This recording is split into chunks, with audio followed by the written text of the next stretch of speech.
L'accident a eu lieu au bout de ce chemin forestier de Pont-Aven, hier soir vers 19h15. Un agent a été électrocuté alors qu'il intervenait sur cette ligne, endommagée par la chute d'un arbre. Il avait 46 ans, 3 enfants.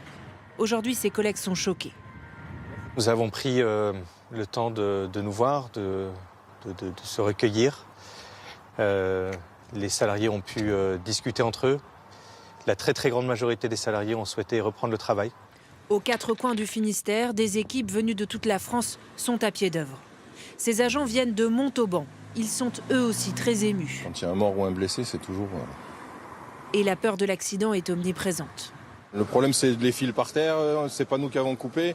On ne sait pas si ça a été mis en sécurité, pas en sécurité. Les gens raccordent des groupes électrogènes, mais des fois, ils savent pas trop comment ils font.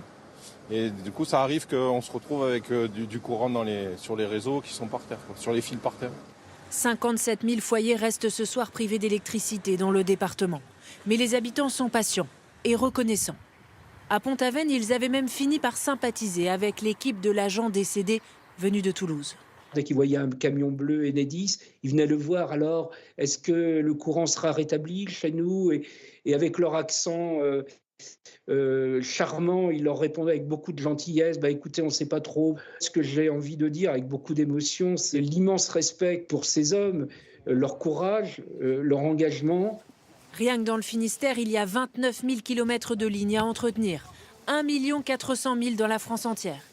Le plus souvent, les dégâts sont liés à des arbres tombés sur des lignes à 20 000 volts, comme ici en Vendée. Il est clair qu'il y a une certaine forme de fatigue puisque nos équipes travaillent jour et nuit, 24 heures sur 24, 7 jours sur 7 pour rétablir la situation. Une cérémonie sera organisée demain en hommage à l'agent qui a trouvé la mort dans sa région natale.